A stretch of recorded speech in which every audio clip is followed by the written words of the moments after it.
What's going on, guys? It's GBP baby. Welcome to another video. It's currently 8:57 p.m. on Sunday the 19th of November, and we're going to be starting with the monthly, working our way down, and I'm just going to give you my expectations for this week going ahead.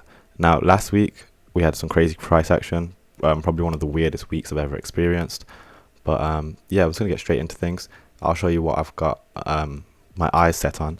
This level here, which is a bullish order block on the monthly, this is where I want to see price continue to draw to. You can see we're aggressively trading down towards this. So I'm just going to mark this out as bullish monthly order block.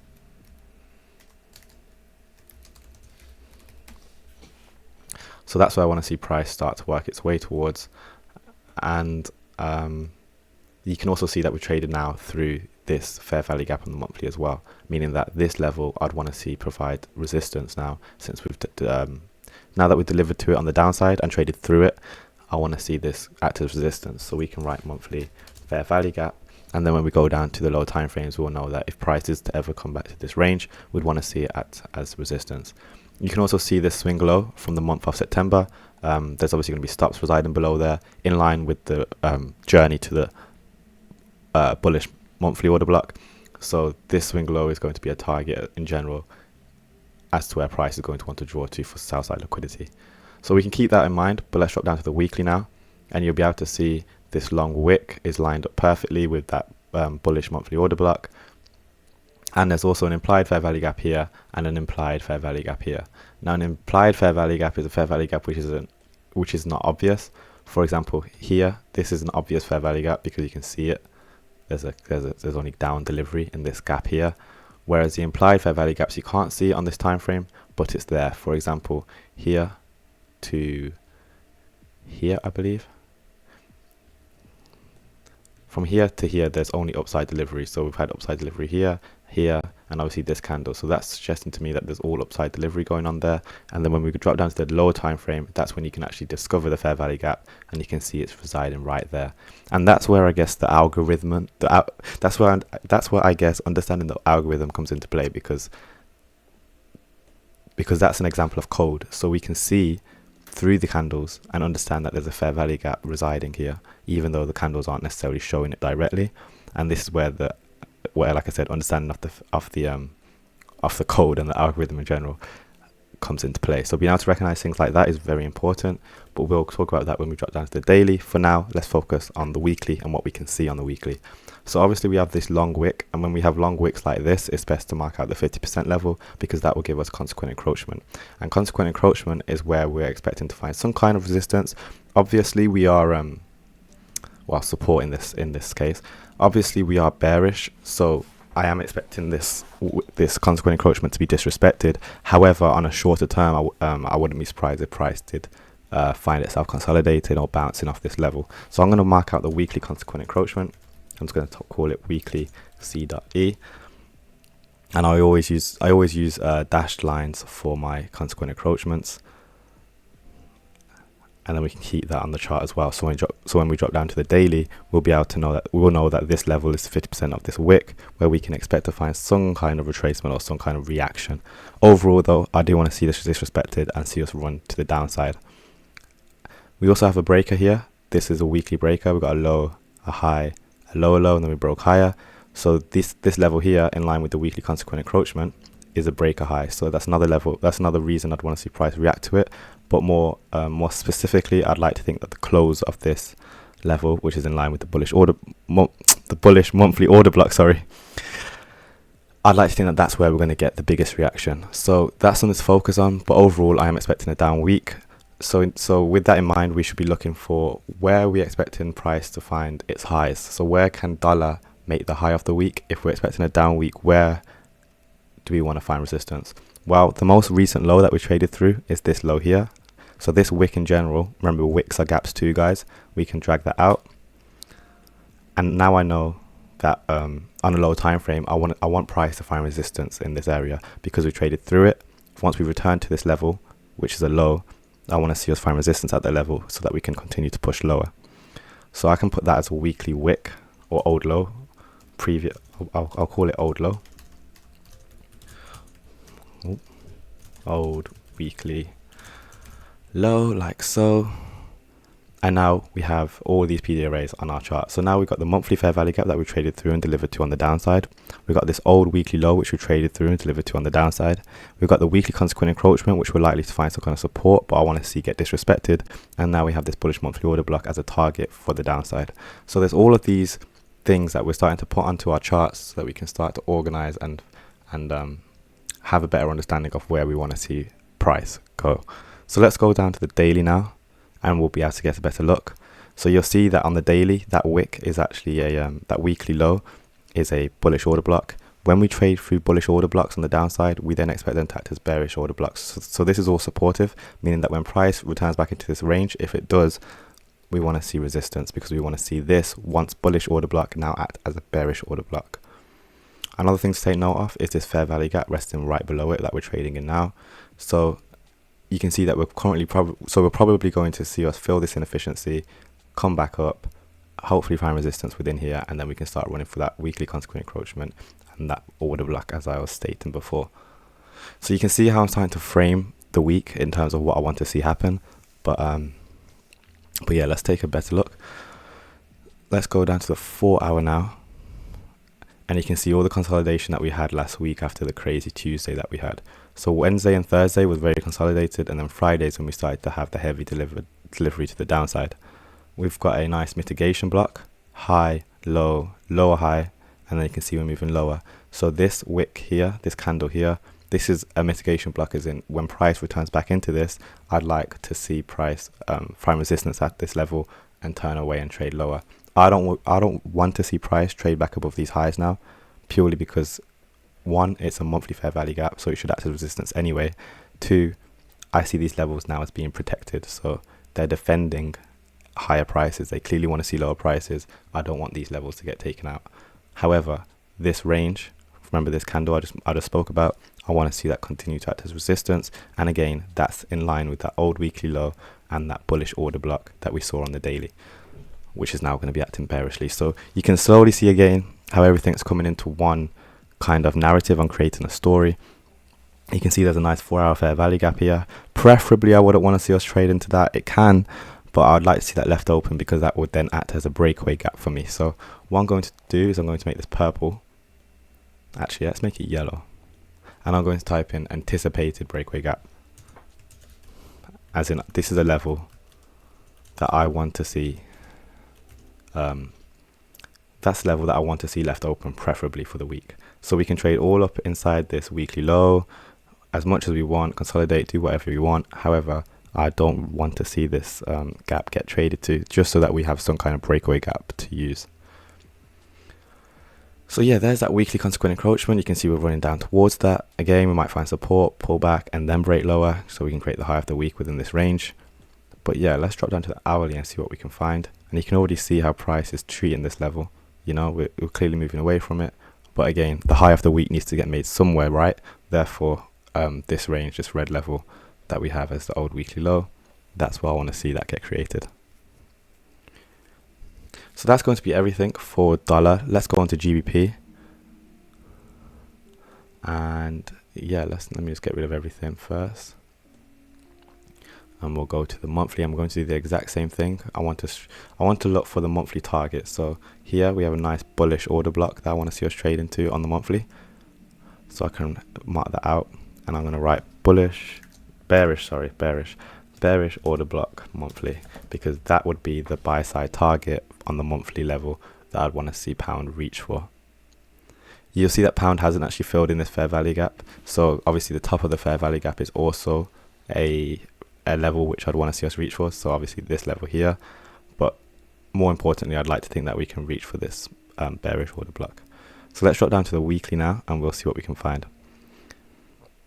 So you can see there's a nice fair value gap residing here. I think this is more prominent than the fact that this is the fair value gap and monthly fair value gap. So what I'm going to do is I'm going to mark out the weekly fair value gap, which is obvious. We'll make it blue, and then we can write out weekly fair value gap like so. And now we have a target for the weekly. We have this fair value gap, and then overall we have that bearish monthly order block that we'd like to see price draw to, which is also in line with the breaker. High, low, higher high, break lower. So these levels here, this this down candle here acts as a breaker as well, which has confluence to why price would want to draw right up into that range. So if we overshoot this weekly fair value gap, at least we know that we can look for this high to get taken out, and we can look for the 50% level of this wick to get traded to. But we're not going to focus on that, because right now we have this weekly fair value gap as a target, and obviously that beautiful bearish order block on the monthly.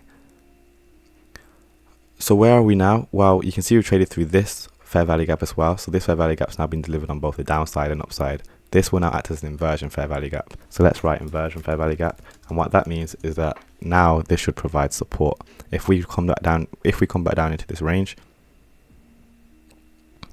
bear with me guys. If we come back down into this range, I want to see this fair value gap now act as support, so that we can push higher into this level, and like I said, potentially into the swing highs residing above here. But yeah, at least we know now we have a level of support for the new week. So when like I said, when we go to the daily, we'll be able to see it better. But yeah, this inversion fair value gap should be providing support now. So let's do that. Let's drop down to the daily. And you can see our price is just about to run for these highs, running into that fair value gap. And again, this inversion fair value gap, you can see our price is constantly delivering, has constantly consolidated, around it. So downside, upside, downside, and finally upside. Let's go down to a lower time frame just so we can get a better look. And we can find a beautiful breaker. This is a breaker candle here, which is right in line with that fair value gap, inversion fair value gap. So when price retraces back into this level, we know we can look for buys that can run us into this buy side liquidity up here. So again, I'm creating a story, I'm creating narrative, and that's probably the main thing that we need to focus on. I think one thing we should look at as well is the 50% level off this wick, which is also 50% level off the inversion fair value gap, which is quite interesting. But let's take a look at that on the lower time frame. Let's go to the 1 hour. Actually, we can probably get a more.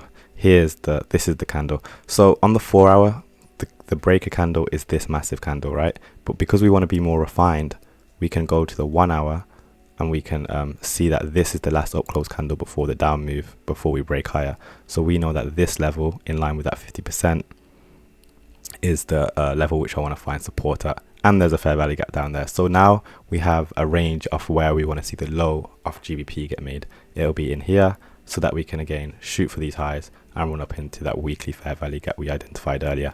So let's just take a look at this price action, because to me this is a perfect model in terms of price action. So we've got sell side liquidity, which has been taken here.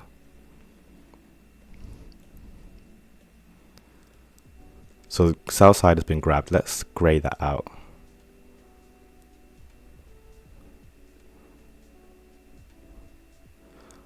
So where's the buy side? Now that the sell side has been grabbed, what are we looking for? We're looking for the buy side to get taken. And that buy side is residing up there, like so. And then obviously this fair value gap as the next target. So we could, if we get an entry, we could come down, it'll come down, offer us an entry, we buy, let off half our position here, and then let off the rest of our position up there. So that's a trading model in itself, you know, for us to take into account. But yeah, let's just keep an eye on definitely this level here as somewhere we want to find a reaction on GBP before moving for that buy side liquidity. Beautiful. So let's now go to Euro USD, and you'll see that Euro showing a lot more strength than GBP, I believe. But we'll go to the monthly again, and then we'll work our way down. So Euro has already traded up to the bearish order block, right? So where's the next target where we'd want to see it reach for? Well, we have this swing high above here, and we have the 50% level of this massive wick. So what I'm going to do is I'm going to mark out the 50% level of this wick, and I'd see now this as a target for Euro, purely because we've already traded to the bearish order block, which pound still needs to do. It's possible that Euro might just get held in consolidation whilst pound starts rallying. However, or it's just they're just going to run for a different PD array, and in this case, it will be this level here of consequent encroachment. So yeah, let's go to the weekly, and there should be a bearish order block which we can see here, and that's almost in line with the 50% level of it. along here, and there's a nice weekly fair value gap residing up there as well. So now you can see on the weekly there's a lot more reason for us to anticipate price to want to start to draw up to these levels, but whether or not price does that now is another story, because like I said, we saw that GBP hasn't reached the monthly bearish order block yet. However, euro has. So this continued strength that euro is demonstrating, whether it can keep it up or not is going to be interesting to see, is what I'm saying. So yeah, let's mark out this weekly fair value gap as a target, and then we also have a nice implied fair value gap just below that residing here. Delivery only on the downside here. So this is an implied fair value gap. And same thing. So first I'd want to see this get reached, obviously, and then if depending on how overzealous we're being, price will then want to reach for this weekly fair value gap, which is a lot more clear, in line with that consequent encroachment.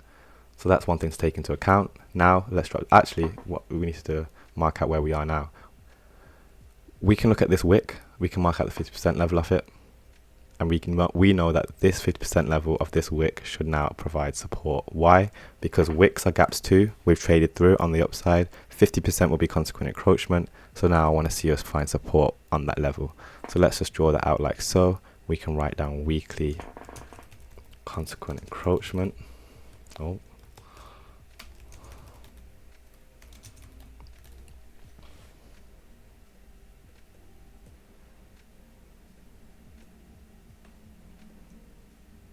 And then for here, we can write monthly consequent encroachment.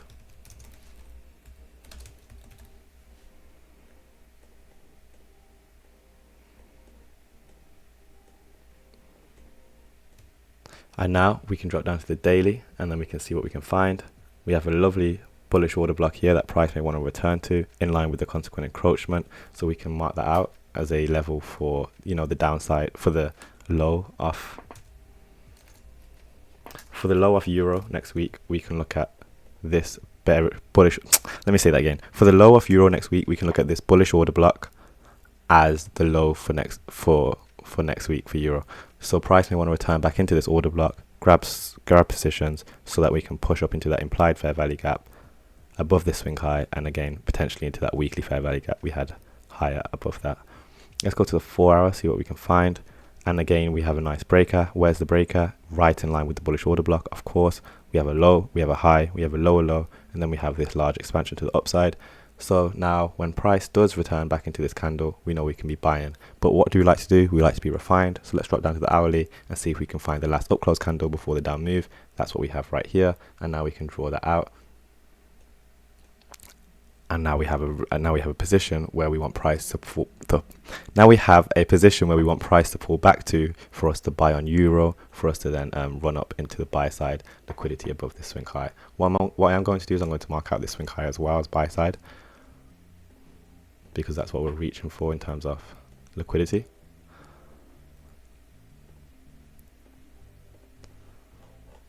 So now we have that level marked out as well.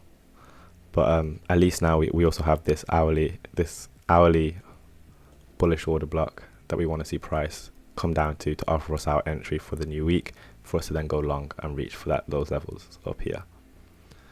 So you've seen how I've broken down the markets. You've seen how I've come to my conclusion as to what to expect for the new week. And you saw as well the fact that last week I wasn't very accurate. I'm not saying that this week I will be accurate, but because we've had expansion now and clear expansion, I know that there's big money now getting involved. So obviously last week with all this movement, now that we can see clear displacement to the upside, we know that they're going to want to continue to defend these levels down here, which is why I don't want to see price come back down here at all.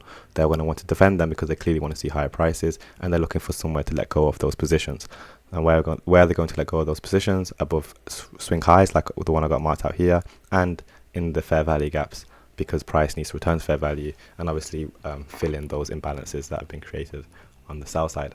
So yeah, now you can see my narrative. Hopefully you'll be following me through the new week, and yeah, it should be interesting. Thanks for watching, guys. Don't forget to like, comment and subscribe, and I'll see you in the next one. Peace.